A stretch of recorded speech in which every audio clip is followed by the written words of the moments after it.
20वीं सदी की शुरुआत तक ब्रिटिशर्स भारत में अपने 200 सालों के राज को टॉलरेंट इंपीरियलिज्म का नाम देकर जस्टिफाई करते आ रहे थे। उनका दावा था कि उन्होंने भारत को कल्चर्ड बनाकर उस पर एहसान किया है, लेकिन वो ये नहीं जानते थे कि भारत की इस धरती ने हजारों साल पहले ही अपने एक गोल्डन एरा को जिया था। उनका एक घमंड तब चकनाचूर हो गया जब 1921 में भारत में वर्ल्ड की one of the earliest civilisation की खोज हुई, जिसे इंडस वैली सिविलाइजेशन के नाम से जाना जाता है। आज से लगभग 100 साल पहले इंडस वैली सिविलाइजेशन के दो प्रमुख शहर हड़प्पा और मोहनजोदारो की खोज हुई, जिससे ये साबित हुआ कि भारत में करीब 5000 साल पहले ही एक वेल कल्चर्ड और सिविलाइज्ड सोसाइटी मौजूद थी। ये शहर किसी सामान्य बस्ती जैसे नहीं थे, बल्कि यहाँ organised roads, massive buildings, amazing drainage system का जबरदस्त बंदोबस्त था। समय के साथ हुए एक्सकेवेशंस में टेराकोटा पॉट्स, कीमती आभूषण, स्केलेटन्स और डिफरेंट स्टैचूज मिले, जो उस समय के कल्चर और लाइफस्टाइल की कहानियां बयां करते हैं। जैसे जैसे सभ्यता को लेकर खुदाई आगे बढ़ी, वैसे वैसे एक पूरी दुनिया सामने आती गई, जहां इस सिविलाइजेशन के एग्रीकल्चर, ट्रेड, टेक्नोलॉजी और आर्किटेक्चर ने दुनिया को हैरानी में डाला, तो वही इसके वाटर मैनेजमेंट और ड्रेनेज सिस्टम इतने शानदार थे कि आज भी दुनिया के कई शहरों में ऐसी फैसिलिटीज नहीं है। दशकों तक चली खुदाई में यहाँ से उस समय की स्क्रिप्ट का भी पता चला, लेकिन आश्चर्य की बात यह है कि मेसोपोटामियन और इजिप्शियन जैसी एंशिएंट सिविलाइजेशन की लैंग्वेज पढ़ी जा चुकी है, लेकिन इंडस वैली सिविलाइजेशन की स्क्रिप्ट को पिछले 100 सालों की कोशिश के बाद भी आज तक सॉल्व नहीं किया जा सका है। तो आइए जानते हैं कहानी दुनिया की इस प्राचीन और महान सिंधु घाटी सभ्यता की। इस सिविलाइजेशन के बारे में ऐसा क्या खास है जिसने पूरी दुनिया को हैरान कर दिया? आखिर मलबों के अंदर दबे हुए इन शहरों की खोज कैसे हुई? क्यों इस सिविलाइजेशन की लैंग्वेज को 100 साल की खोज के बाद भी नहीं समझा जा सका है? और आखिर ऐसा क्या हुआ था जिससे इस महान सिविलाइजेशन का ऐसा अंत हुआ कि आज उसके वजूद की कहानी महज खंडरों में ही सिमट कर रह गई है। इंडस वैली सिविलाइजेशन की खोज के बारे में जानने के लिए हमें आज से लगभग 2 शताब्दी पीछे जाना होगा, जब साल 1829 में ईस्ट इंडिया कंपनी की नौकरी छोड़ चुके चार्ल्स मेसन एक बार सिख एम्पायर के रूलर महाराजा रणजीत सिंह से मिलने लाहौर जा रहे थे। लाहौर जाने के लिए वो पंजाब प्रोविंस में पहुंचे ही थे कि वहां उन्हें एक जगह बहुत सारे खंडर और उनमें मौजूद तरह तरह के रिमेनिंग्स दिखाई दिए, जो काफी प्राचीन होने का प्रमाण दे रहे थे। वो इस बात से बेखबर थे कि उन्होंने अनजाने में दुनिया की हजारों साल पुरानी सभ्यता का एक प्राचीन शहर खोज निकाला है। लेकिन हिस्ट्री के प्रति उनका पैशन इतना स्ट्रॉन्ग था कि उन्होंने जो कुछ भी देखा उसे डॉक्यूमेंट करना शुरू कर दिया और बाद में इस जानकारी को अपनी एक किताब में अराइवल एट हड़प्पा नाम का टाइटल देकर पब्लिश किया। इसके बाद 1831 में British traveller sir Alexander Burns और 1853 में British military officer and archaeology के शौकीन सर अलेक्जेंडर कनिंघम ने हड़प्पा का दौरा किया।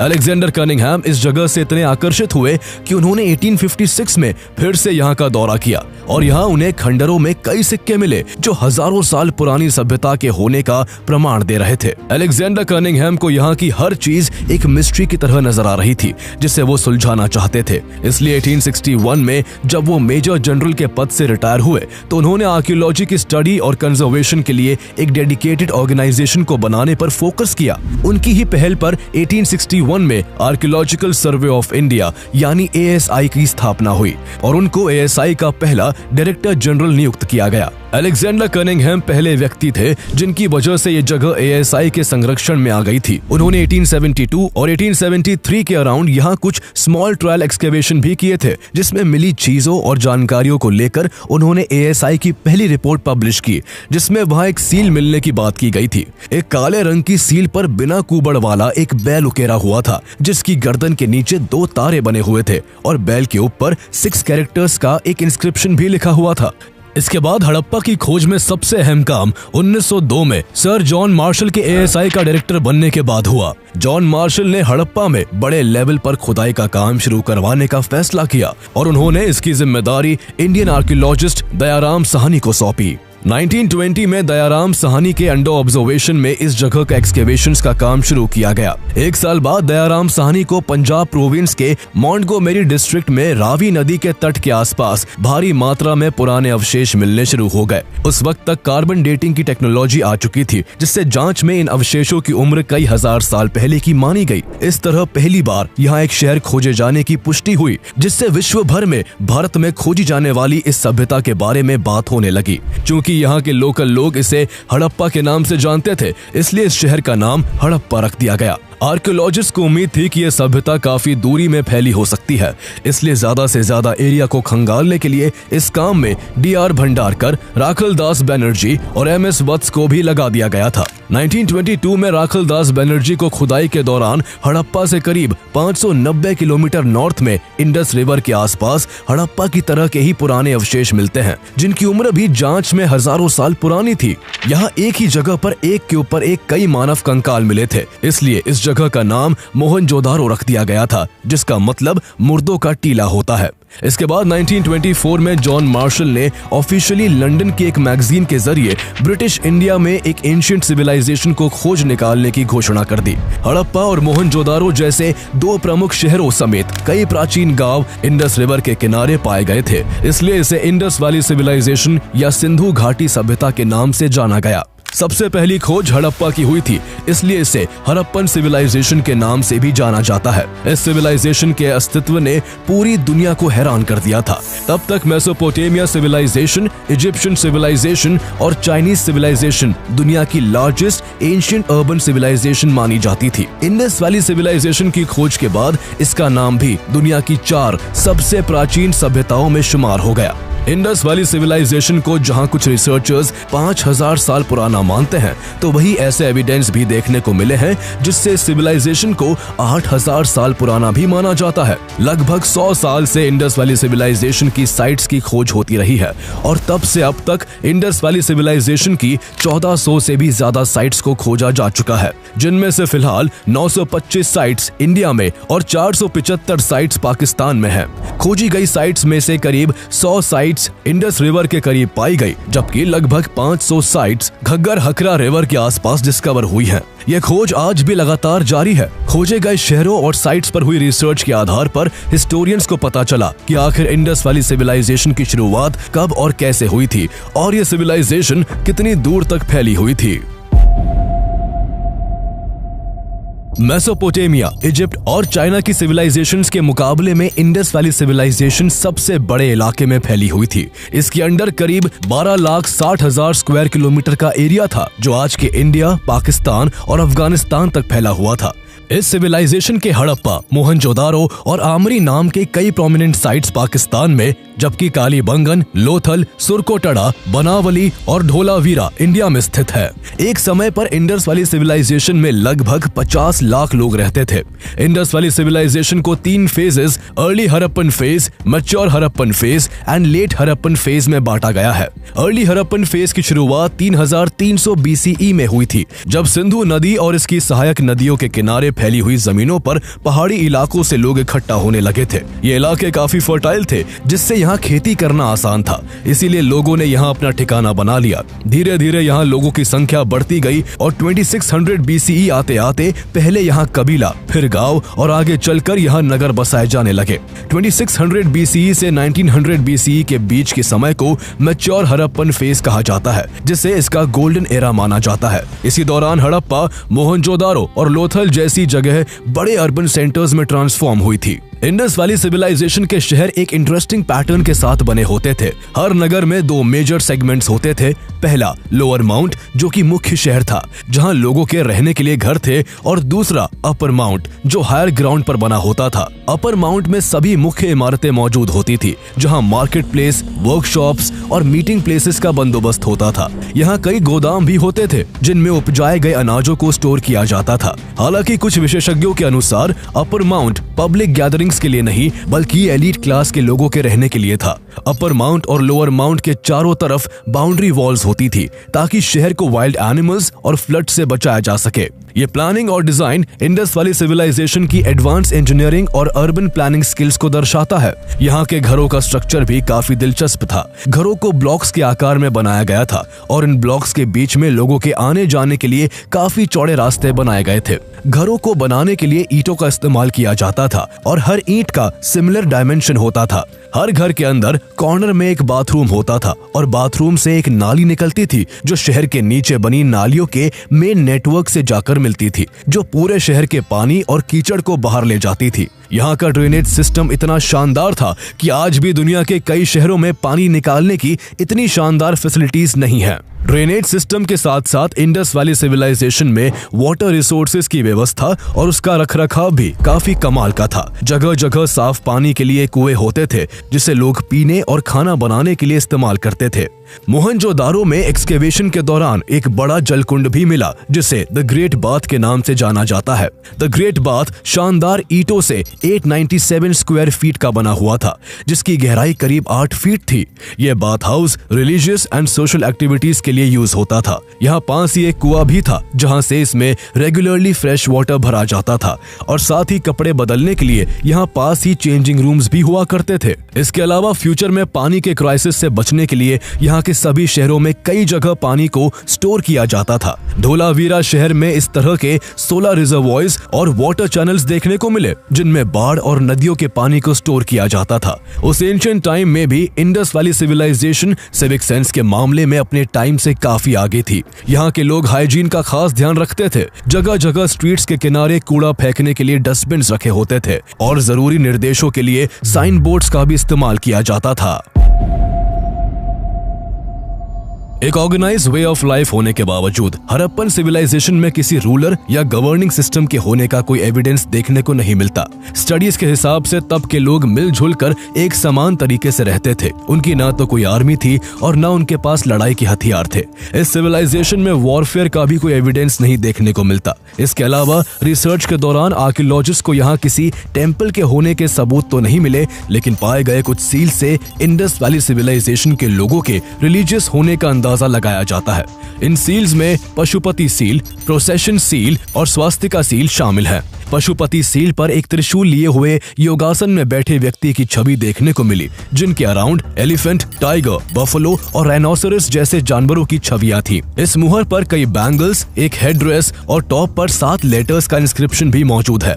पशुपति सील को देखकर जहां कुछ ने यह अनुमान लगाया कि तब के लोग शिव की पूजा करते होंगे, तो वही कई सील्स में पीपल के पेड़ और 1 हॉर्न यूनिकॉर्न के साइन भी मिले, जिससे ऐसा माना गया कि हड़प्पन सिविलाइजेशन के लोग भगवान को पूजने के बजाय नेचर को ज्यादा इंपॉर्टेंस देते होंगे। ट्री और स्नेक वर्शिप के साथ साथ योनि वर्शिप के एविडेंस भी कई जगहों पर देखने को मिले। बेहतरीन आर्किटेक्चर और टेक्नोलॉजी से अवेयर इंडस वैली सिविलाइजेशन के लोग आर्ट में भी काफी अच्छे थे। मोहनजोदारो में ब्रोंज की एक मूर्ति मिली जिस पर डांस करते हुए एक नर्तकी की तस्वीर उकेरी हुई थी। इससे पता चलता है कि यहाँ के लोग मनोरंजन के लिए नाचते और गाते भी थे और यहाँ सिंगिंग और डांसिंग एक डेवलप्ड आर्ट फॉर्म था। लोग मिट्टी, पत्थर और मेटल्स का यूज करके ज्वेलरीज, टॉयज और बर्तन बनाते थे। यहाँ पत्थर से बने औजारों का इस्तेमाल होता था। साथ ही लोग गोल्ड, सिल्वर, कॉपर, लेड और ब्रॉन्ज के बारे में भी जानते थे। गोल्ड, सिल्वर और कीमती पत्थरों के उपयोग से कई तरह के सुंदर आभूषण भी बनाए जाते थे। सिंधु घाटी सभ्यता के लोग अपने लाइवलीहुड के लिए मेनली एग्रीकल्चर और ट्रेड पर निर्भर थे। यहाँ गेहूं, जौ, दाल, सरसों, सब्जी और मसाले की खेती की जाती थी। इंडस वैली के लोग पहले ऐसे लोग थे जिन्होंने सबसे पहले कॉटन का इस्तेमाल किया था। फार्मर्स कॉटन को स्पिन और वीव किया करते थे और लोगों में ऊन के कपड़े पहनने का चलन था। खेती के साथ साथ लोग पशुपालन भी करते थे। ऊंट, भैंस, बकरी, कुत्ता और बिल्ली जैसे जानवरों को पाला जाता था और बैलों से खींची जाने वाली गाड़ियां भी चलाई जाती थी। इसके अलावा लोग बिजनेस के मामले में भी काफी अच्छे थे। ये लोग सिर्फ आपस में ही बिजनेस नहीं करते थे बल्कि इनका व्यापार ग्लोबल लेवल तक फैला हुआ था। उस दौरान जो कंटेम्प्रेरी मेसोपोटामियन सिविलाइजेशन थी उसके शहरों के साथ भी इंडस वैली के लोगों का व्यापार होता था। मेसोपोटामियन सिविलाइजेशन में सिंधु घाटी को मेलुहा के नाम से जाना जाता था। मेसोपोटामिया के लोग यहाँ से कॉटन, टिम्बर और एबनी को हाई वॉल्यूम्स में इंपोर्ट करते थे। सेसेमी ऑयल और लापिस लाजुली जैसे लग्जरी आइटम्स भी इंडस वैली सिविलाइजेशन से इंपोर्ट किए जाते थे। इतना ही नहीं, सिंधु घाटी के लोग व्यापार के लिए सील्स का इस्तेमाल करते थे, जिन पर खास तरह के सिंबल्स बने होते थे, जिन्हें लोग ब्रांड या पहचान के सिंबल के तौर पर यूज किया करते थे। चीजों को एक्यूरेटली मेजर करने और उनके वजन का सही पता लगाने के लिए वेट्स और मेजर्स इक्विपमेंट्स का इस्तेमाल होता था। इंडस वैली सिविलाइजेशन की साइट से मिली सील्स और रिमेन से यूं तो आर्कियोलॉजिस्ट को इस सिविलाइजेशन के बारे में काफी कुछ पता चला, लेकिन न जाने कितनी ऐसी मिस्ट्रीज हैं जिन्हें सिर्फ इसलिए नहीं सुलझाया जा सका क्योंकि रिसर्चर्स 100 साल की कोशिश के बाद भी आज तक इस सिविलाइजेशन की भाषा को पढ़ने में नाकाम रहे हैं। इंडस वैली सिविलाइजेशन की अपनी खुद की लैंग्वेज थी, जिसका सबूत एक्सकेवेशन से मिली कई हजार सील्स, बहुत सारी टेराकोटा टैबलेट्स और मेटल ऑब्जेक्ट्स पर देखने को मिलता है, जिन पर इंस्क्रिप्शंस लिखे हुए हैं। इन इंस्क्रिप्शंस को ही इंडस स्क्रिप्ट कहा जाता है। इंडस स्क्रिप्ट को पढ़ने के लिए हिस्टोरियंस करीब 100 साल से लगातार कोशिश कर रहे हैं, लेकिन इसे पढ़ पाने का अभी तक कोई रास्ता नहीं निकल पाया है। केवल इंडस वैली सिविलाइजेशन को छोड़कर मेसोपोटेमियन, इजिप्शियन और चाइनीज जैसी एंशिएंट सिविलाइजेशंस की भाषा को समझा जा चुका है। अगर इजिप्शियन लैंग्वेज की बात करें तो हिस्टोरियंस इजिप्शियन लैंग्वेज को इसलिए डिकोड कर पाए क्योंकि लगभग 200 साल पहले एक आर्कियोलॉजिकल एक्सकेवेशन में एक बड़ा सा पत्थर मिला था, जिसे रोसेटा स्टोन नाम दिया था। रोसेटा स्टोन पर इजिप्शियन हायरोग्लिफ्स में कुछ लिखा हुआ था जिसे कोई नहीं समझ सकता था, लेकिन इसी स्टोन पर नीचे वही बात एंशिएंट ग्रीक में लिखी हुई थी। चूंकि ग्रीक भाषा को लोग समझते थे, इसलिए पत्थर उस समय गूगल ट्रांसलेट की तरह काम आया और इस तरह इजिप्शियन लैंग्वेज को समझा गया, जिससे उस सभ्यता के बारे में दुनिया को जानने को मिला। लेकिन समस्या यह है कि इंडस स्क्रिप्ट को समझने के लिए ऐसा कोई टैबलेट या स्टोन नहीं मिल सका है, जिस वजह से उसकी भाषा को अभी तक नहीं जाना जा सका है। हालांकि इसके बावजूद 100 से भी ज्यादा बार इस स्क्रिप्ट को पढ़ने के अटेम्प्ट्स हुए हैं, जिससे कुछ बातें श्योरली कही जा सकती है। पहली ये कि इंडस वैली सिविलाइजेशन की लैंग्वेज लेफ्ट टू राइट की बजाय राइट टू लेफ्ट लिखी जाती थी। यहाँ पाए गए कुछ सील्स जिनमें मोस्टली साइंस बने हुए थे, उनमें पाया गया कि जब जब ये साइंस बाई तरफ खत्म हो रहे थे, तब उन्हें काफी चिपकाकर छोटा छोटा लिखा गया था। ये ठीक वैसे ही था जैसे हमें लिखते समय जब जगह कम पड़ने लगती है तो हम लास्ट के वर्ड्स को काफी छोटा और चिपका कर लिख देते हैं। दूसरी चीज ये देखी गई कि सील्स पर जहां इंडस स्क्रिप्ट में कुछ टेक्स्ट होता था, वहां उसके नीचे एक बड़े एनिमल का सिंबल एनग्रेव्ड होता था। सील्स पर राइनोसेरस, एलिफेंट, टाइगर और बुल जैसे जानवरों की छवि देखने को मिलती है। सबसे बड़ी चीज ये है कि इनको देखकर ऐसा लगता है कि जैसे ये पिक्चर्स और टेक्स्ट किसी बहुत बड़े पत्थर पर होते होंगे, जबकि असल में ये स्टोन सील्स सिर्फ 2.5 स्क्वायर सेंटीमीटर से 5 स्क्वायर सेंटीमीटर के छोटे आकार के होते थे, जिनमें टेक्स्ट और एनिमल पिक्चर्स दोनों आ जाते थे। इस सभ्यता की भाषा को समझने की कोशिश में हिस्टोरियंस ने इंडस स्क्रिप्ट के साइंस और सिंबल्स को भी कलेक्ट किया, जिनमें यह पाया गया कि उनकी स्क्रिप्ट में 400 साइंस थे। कुछ साइन और सिंबल्स स्टिक फिगर्स जैसे लगते हैं, जबकि कुछ फिश, टर्टल्स, क्रैब, इंसेक्ट्स और बर्ड्स जैसे दिखते हैं। क्योंकि इंडस स्क्रिप्ट में सिंबल्स की संख्या इतनी ज्यादा है, इसलिए हिस्टोरियंस का मानना है कि इंडस स्क्रिप्ट एक लोगोसिलैबिक स्क्रिप्ट है। लोगोसिलैबिक स्क्रिप्ट में इस तरह के साइंस का इस्तेमाल किसी वर्ड या साउंड को एक्सप्रेस करने के लिए किया जाता है। अगर एग्जाम्पल से समझे तो इंग्लिश अल्फाबेटिक लैंग्वेज है, जिसमें 26 लेटर्स होते हैं। इसके किसी भी लेटर का सेपरेटली कोई मीनिंग नहीं होता है। इन लेटर्स का कोई मीनिंग तभी हो सकता है जब लेटर्स को जोड़कर कोई वर्ड बनाया जाए। लेकिन ठीक उसके ऑपोजिट चीन की भाषा को अगर देखें तो उनमें कोई लेटर नहीं होता है। चीन की भाषा लोगोसिलैबिक है, जिसके अलग अलग साइन होते हैं और हर साइन का सेपरेटली अपना अलग मतलब होता है। ठीक इसी तरह इंडस वैली सिविलाइजेशन में साइन और सिंबल्स की लैंग्वेज का इस्तेमाल होता था। जो सील्स मिले उनमें ये देखा गया कि ज्यादातर इंस्क्रिप्शंस केवल 5 साइंस वाले थे, जबकि कुछ इंस्क्रिप्शंस ऐसे भी हैं जिनमें 26 सिंबल्स देखने को मिले। क्योंकि हड़प्पन कल्चर के लोग फॉरेन में भी ट्रेड करते थे, इस वजह से इंडस स्क्रिप्ट के कुछ सील्स पर्शिया और मेसोपोटेमिया में भी मिले। शुरुआती दौर में जब इंडस स्क्रिप्ट के साइंस वाले सील्स मेसोपोटेमिया में मिले तो कई रिसर्चर्स ने इसे मेसोपोटेमिया की स्क्रिप्ट का ही हिस्सा मान लिया और कहा गया कि इंडस स्क्रिप्ट भी इसी से डेवलप्ड हुई होगी। लेकिन बाद में ऐसे सारे दावे खारिज कर दिए गए। इंडस स्क्रिप्ट की ये गुत्थी कुछ इस कदर उलझी हुई है कि हिस्टोरियंस अभी तक किसी एक थ्योरी पर अग्री नहीं हो सके। सबके अपने अपने ओपिनियंस और एजम्पशंस है। कई बार इंडस स्क्रिप्ट को संस्कृत तो कई बार इसे द्रविड़ भाषा से संबंधित बताया जाता है। वही हिस्टोरियन स्टीव फार्मर के हिसाब से सील्स पर पाए गए साइन असल में कोई भाषा ही नहीं है। उनका कहना है कि अगर ये भाषा होती तो यहाँ के सील्स पर इजिप्ट और मेसोपोटामिया के जैसे लंबे लंबे टेक्स्ट होते। उनके अकॉर्डिंग इंडस वैली के साइन केवल कुछ चीजों को डिनोट करने के लिए होते होंगे। लेकिन सच क्या है किसी को नहीं पता। इंडस वैली सिविलाइजेशन की डिस्कवरी को 100 साल से भी ज्यादा का वक्त बीत चुका है, लेकिन उसकी स्क्रिप्ट अभी तक एक पहेली बनी हुई है। ये पहेली लोगों को रोमांचित भी करती है। इसका अंदाजा इसी से लगाया जा सकता है कि हाल फिलहाल में ही तमिलनाडु के मुख्यमंत्री MK स्टालिन ने यह अनाउंस किया है कि जो कोई भी स्क्रिप्ट को डिकोड कर लेगा उसे उनकी सरकार की तरफ से $10 लाख का इनाम दिया जाएगा। अब देखना होगा कि इंडस स्क्रिप्ट की मिस्ट्री को कब तक सुलझाया जाता है। लेकिन मिस्ट्री केवल इंडस वाली सिविलाइजेशन की भाषा को लेकर ही नहीं है, बल्कि एक रहस्य यह भी है कि जब ये सिविलाइजेशन इतनी एडवांस्ड, मॉडर्न, पीसफुल और वेल्दी थी तो आखिर इस महान सभ्यता का अंत कैसे हुआ।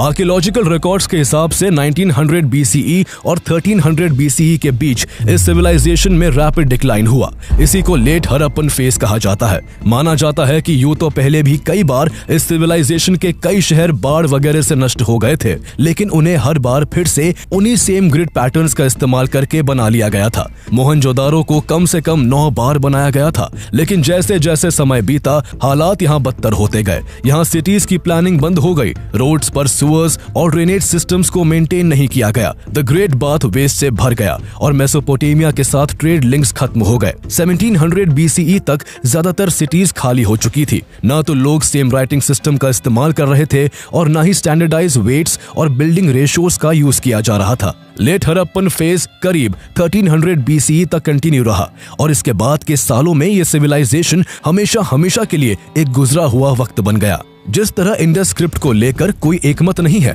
उसी तरह इंडस वैली सिविलाइजेशन के डिक्लाइन का विषय भी काफी डिबेटेबल है। इसके डिक्लाइन के पीछे कई तरह के कारण बताए जाते हैं। एक थ्योरी के अनुसार इंडस वैली के एनवायरनमेंट में लगातार चेंजेस आए, जिससे इस क्षेत्र में मानसून की कमी आ गई, जिससे यहाँ अक्सर सूखा पड़ने लगा और खेती करना मुश्किल हो गया। सालों तक बारिश न होने की वजह से यहाँ बहने वाली नदियों का पानी सूख गया, जिनके सहारे सिविलाइजेशन के लोग खेती करते थे। नदियों के सूख जाने से उनके ट्रेड पर भी काफी बुरा इम्पैक्ट पड़ा और उनका बिजनेस ठप पड़ने लगा। एक ही साथ फसलों के चौपट होने और व्यापार बंद होने से उनकी इकोनॉमिक एक्टिविटीज अचानक से रुक गई। माना जाता है कि ऐसा लगातार कई साल और दशक तक चलते रहने से यहाँ के काफी लोग भूख के कारण तड़प कर मर गए होंगे और काफी लोग गंगा नदी के मैदानों की तरफ माइग्रेट कर गए होंगे। कई रिसर्चर्स ने इंडस वैली के डिस्ट्रक्शन के लिए यहाँ नेचुरल डिजास्टर्स की थ्योरी दी। उनके हिसाब से यहाँ लार्ज स्केल पर अर्थक्वेक या फ्लड आए होंगे, जिस वजह से पूरी सिविलाइजेशन बर्बाद हो गई होगी। एक थ्योरी के हिसाब से यहाँ कोई महामारी हुई होगी, जिसे कंट्रोल न कर पाने की वजह से इस सभ्यता का अंत हुआ होगा। समय के साथ ये सेटलमेंट्स जमीन में दबते चले गए और उनके ऊपर नए शहर और नई सभ्यताएं जन्म लेने लगी। इसके अलावा ये भी माना जाता है कि इंडस वैली के वेस्ट में स्थित पहाड़ियों से आर्यंस ने यहाँ की टेरिटरी पर आक्रमण किया होगा। क्योंकि यहाँ के लोग शांति प्रिय थे, इसलिए वो आर्यंस का मुकाबला नहीं कर पाए होंगे और आर्यंस ने आसानी से उनकी आबादी को मार गिराया होगा। इस इन्वेजन के चलते जहाँ काफी लोग मारे गए होंगे, तो वही काफी लोग डर की वजह से यहाँ से भाग गए होंगे। लेकिन ये सब महज थ्योरीज है। सच्चाई क्या है आज तक किसी को नहीं पता। इंडस वैली सिविलाइजेशन की खोज को 100 साल से भी ज्यादा हो गए हैं, लेकिन अब भी दुनिया इस सभ्यता की ऐसी ही बहुत सी बातों से अनजान है। सोचने वाली बात यह है कि अभी तक जो कुछ इस सिविलाइजेशन के बारे में पता चला है, जब उसने दुनिया को इतना हैरान कर दिया, तो वही जब इसकी स्क्रिप्ट और बाकी चीजों को सुलझा लिया जाएगा, तब ना जाने इस ग्रेट सिविलाइजेशन के कौन कौन से रहस्य पता चलेंगे। देखने वाली बात होगी कि आज इतनी एडवांस एक्सकेवेशन टेक्नोलॉजी होने के बाद आखिर कब तक इस सिविलाइजेशन की बाकी गुत्थियों को सुलझाया जा सकेगा।